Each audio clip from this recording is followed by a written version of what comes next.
Isaac Pitbull Cruz versus Giovanni Cabrera, 12 rounds in the lightweight division. Let's get into it. Let's start with Isaac Cruz. 24 wins, 2 losses, 1 draw, 17 wins by way of knockout. Pitbull Cruz seems to be a big draw these days. I mean, he's been talking differently, moving differently since his fight with Gervonta Tank Davis. And I'm not mad at that. You know what I'm saying? I'm not mad at that at all. Get all you can out of the sport while you can. Get your name as big as you can while you are in the sport. Talk your talk while you're in the sport. Do all that you can to get everything that you can while you're in it. Sometimes a fighter loses a fight and they kind of sort of take a little downturn. But then some fighters lose a fight and they get an uptick because of how well they perform. Cruz has been on that uptick. You watch a Isaac Cruz fight, there's no secret. The man is a pressure fighter, right? He's a come forward type of fighter. There's no secret about what he's trying to do. He doesn't disguise the game plan. He doesn't shy away from what he's going to do. He doesn't shy away from his strengths. He's going to play to his strengths, and that is him coming forward. And at the right time, you best believe those hands, he's going to let those things fly. He's very good at what he does. He's hard to hit because of his center of gravity is so low. But there's no doubt about it, man. When he is in range and he is in close, man, best believe he's going to get busy with body shots. He's going to get busy with hooks. He's going to get busy with uppercuts, right? Sometimes he might even lunge forward and catch you off guard. He's a very good inside fighter, a very well-conditioned fighter, but he does headhunt quite a bit. And when he misses, man, he can miss very big. Those swings can get very wide, right? If you're a counterpuncher, you can capitalize on that. Aggressive fighters, man, that's always that one thing that does get them is when they miss, if you can make them pay, there's a good chance you'll be able to steal that momentum and make them frustrated when they do miss. After his fight with Tank, he fought Euricus Gamboa, and I mean, he dropped Gamboa 4 times in that fight. And to me, Gamboa made a mistake trying to stay in the pocket and trying to fight fire with fire. Maybe Gamboa would have gotten away with that a couple years back, but not at 41 years old. You don't be doing that stuff at 41 years old, right? He had some moments, yes, when he connected with some hooks and some rounds where he was ducking and weaving and slipping punches, but he wasn't throwing anything back. Wasn't doing anything to get that momentum back, and he paid for it, right? At 41 years old, man, this Euricus Gamboa is not going to be able to handle the pressure for 12 rounds. If he was able to capitalize on those misses, he could have frustrated and discouraged Isaac Cruz, but he wasn't able to do that, and Cruz was able to get the stoppage win in 5 rounds. Now, in his last fight, he fought Eduardo Ramirez. Now, that fight didn't last too long either, right? But Ramirez had a very good game plan, man. He was trying to outbox him, trying to move, right? Trying to slip in, let off his jabs. When Cruz was overcommitting, he will counter back and continue moving and staying off of the ropes. But in the next round, man, it's like the pressure got to him a little bit earlier than he thought. When it started, he was doing a very good job of keeping the distance, just moving away from the ropes. But Cruz eventually caught him on the ropes with his hand down. Cruz lunged forward with the left hand and caught him cleanly, and he just fell on his face, man. And Cruz was able to close out the show a couple seconds later with that left hook that dropped him, man. So the thing is, man, if you aren't consistently watching Cruz every single moment, there's a good chance that he might find a way to close the gap in a second, because he is explosive, he is strong, and the man can punch, and he is accurate. I know he's wild at times, but when he is in range, man, the man is an accurate puncher, right? And so you really have to be on your P's and Q's against this guy, because if you let him close the gap, there's a good chance you might be getting hit to the body, you might be getting hit to the chin, and there's a good chance that you might end up on the canvas, because this is a guy who is relentless. He's got a lot of heart, but that pressure is going to break you down, as he's done in previous fights before.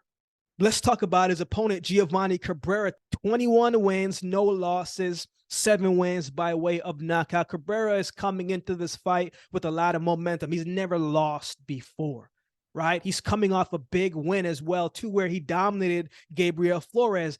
I don't think anyone should write Giovanni off, right? The man can box.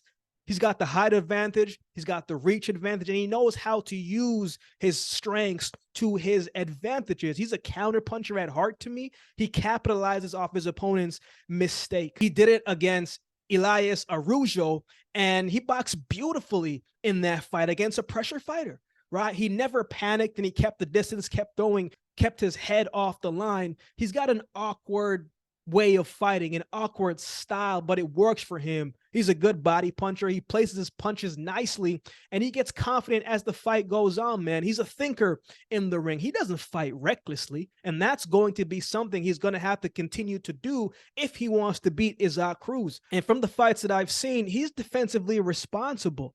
He doesn't have devastating power, but he's got pop in his shots. I mean, with his reach advantage, he's able to hit you in some different angles and some different positions without overextending himself. Now, in his last fight against Gabriel Flores Jr., a lot of people had him losing that fight, right? Respectfully, you know, you can understand why.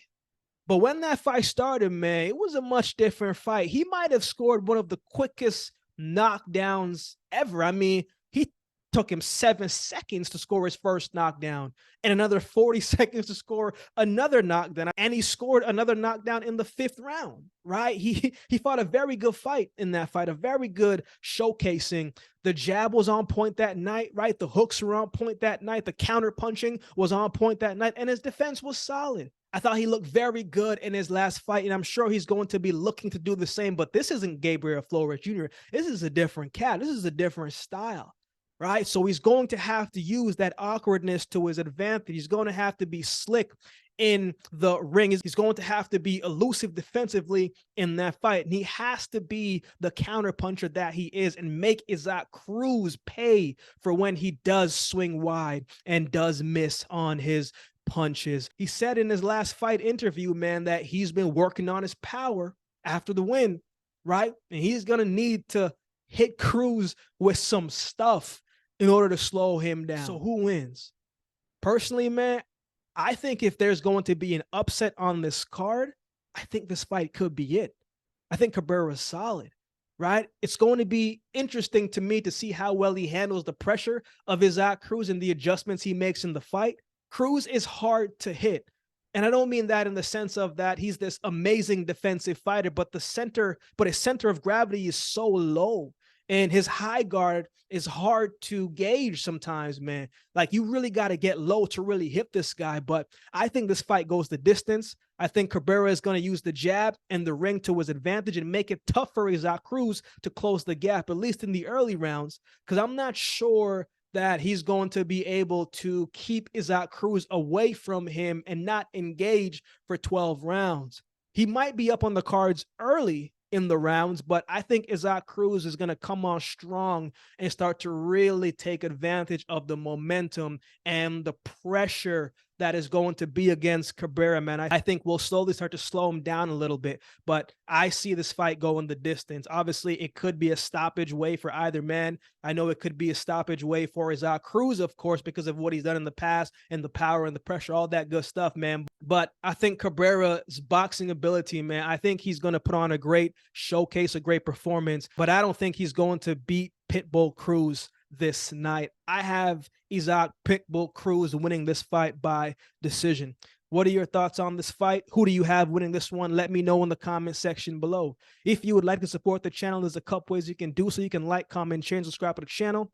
If you would like to support by way of donation, you can find options in the description below. Also, my Cash App handle will be on screen as well. Shout out to everybody that continues to like, comment, share, and subscribe to the channel. Shout out to all the members holding down the membership section. Shout out to everybody that has sent a donation to the channel. Man, I really appreciate it. I really appreciate each of you. So with all that being said, if you've been watching the video this long, do me a favor and subscribe to the channel, and we'll definitely see you next time.